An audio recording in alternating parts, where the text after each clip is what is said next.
जय माता दी दोस्तों। क्या है मानव धर्म? एक महान संत थे जो बहुत ही प्रचंड तपस्वी थे। उन्हें कई शास्त्रों का ज्ञान था, कई श्लोक मुँह जुबानी याद थे। उनकी बुद्धि के चर्चे मीलों तक थे। संत दिन रात प्रत्येक पल भगवान की भक्ति में लगे रहते थे, कठिन से कठिन तपस्या करते थे, लेकिन उन्हें सेवा में रुचि नहीं थी। उन्हें लगता था सेवा से ज्ञान नहीं मिलता, केवल ईश्वर के ध्यान से ही जीवन तरता है। इसलिए वे दिन रात ईश्वर भक्ति में तल्लीन रहते थे। ना उन्हें किसी अन्य से लेना देना था, ना किसी का भला करते थे और ना ही बुरा। ऐसे व्यक्ति से समाज को कोई खतरा नहीं होता, उन्हें लोग अच्छा ही मानते हैं। इसी कारण इनकी प्रसिद्धि सभी जगह रहती है। एक दिन संत अपनी साधना के लिए एक वट वृक्ष के नीचे बैठे। अचानक ही वहीं बैठे बैठे उनके प्राण निकल गए। मृत्यु के बाद जब उनके सामने चित्रगुप्त आए तो उन्होंने संत से कहा, हे तपस्वी, तुम्हारी तपस्या और ईश्वर भक्ति को देखकर तुम्हें एक कुलीन प्रतिष्ठित परिवार में अलग जन्म दिया जाएगा। यह सुनकर संत दुखी स्वर में बोले, हे चित्रगुप्त, मैंने बरसों तपस्या की, उसमें कोई कमी नहीं रखी, किसी प्राणी को दुख नहीं दिया, फिर भी मुझे मोक्ष की प्राप्ति क्यों नहीं हो रही है? इस पर चित्रगुप्त ने संत को धर्मराज के सामने पेश किया गया।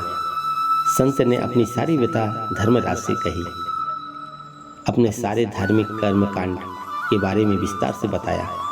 यह सब सुनकर धर्मराज मुस्कुराए और उन्होंने कहा, हे वत्स, वास्तव में तुम मानव धर्म को जान ही नहीं पाए। तुम्हें पता है, मुझे पता है, तुमने कठिन से कठिन तपस्या किया है, किसी को कष्ट नहीं दिया, लेकिन तुमने कभी परोपकार भी नहीं किया। अपने अर्जित ज्ञान से किसी ज्ञानी की मदद नहीं की, किसी रोगी का उपचार नहीं किया, किसी भटके राही को सही मार्ग नहीं दिखाया। वास्तव में तुम जानते ही नहीं हो कि परोपकार की असल मायने मानव धर्म है। सेवा भाव ही मानव जीवन का आधार होना चाहिए। इस तरह संत को अपनी भूल का ज्ञान हुआ और उन्होंने अपने अगले जन्म में तप के साथ सेवा भाव को भी जीवन का लक्ष्य बनाया। फिर उन्हें वर्षों बाद मोक्ष की प्राप्ति हुई। इस कहानी से हमें शिक्षा मिलती है, वास्तव में इंसान को यह पता ही नहीं होता कि धर्म क्या है और वो दिन रात धार्मिक कार्य कर्म कांड में लगा रहता है।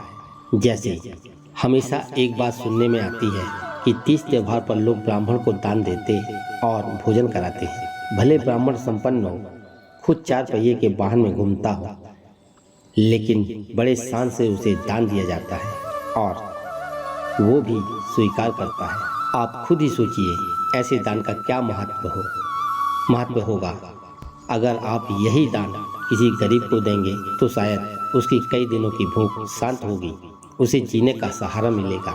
कई घंटों तक पूजा करना या भजन करना गलत नहीं है, लेकिन अगर यही वक्त किसी अनपढ़ को पढ़ाने, किसी रोगी की सेवा में लगाए तो किसी का भला जरूर होगा और ईश्वर की नज़रों में यही उसकी सच्ची उपासना ही होगी। कई लोग बहुत दान दक्षिणा देते हैं, कई भंडारे एवं पूजा पाठ कराते, लेकिन वहीं किसी गरीब भिखारी को फटकार कर भगा देते हैं। क्या यह धर्म है? हमेशा ये सब्जी फल लेते वक्त पैसे का मोल भाव करते हैं, लड़ते हैं।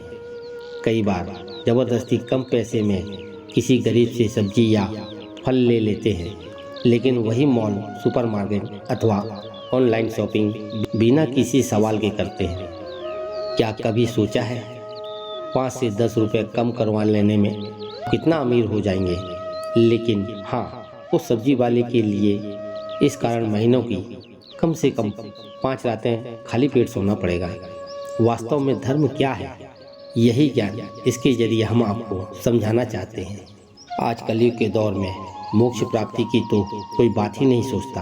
हाँ, लेकिन सभी एक संपन्न एवं निरोग जीवन की कामना करते हैं और अगर हम ईश्वर में यकीन करते हैं तो हमें कर्म और उसके फल में यकीन रखना ही होगा। हमारे कर्म ही हमें अच्छा या बुरा फल दे सकते हैं। दोस्तों, कैसी लगी आपको ये वीडियो?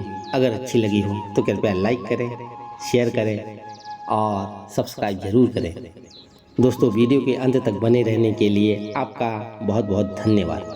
कल हम फिर मिलेंगे एक नई वीडियो के साथ में। तब तक के लिए हम आपसे विदा लेते हैं। जय माता दी दोस्तों।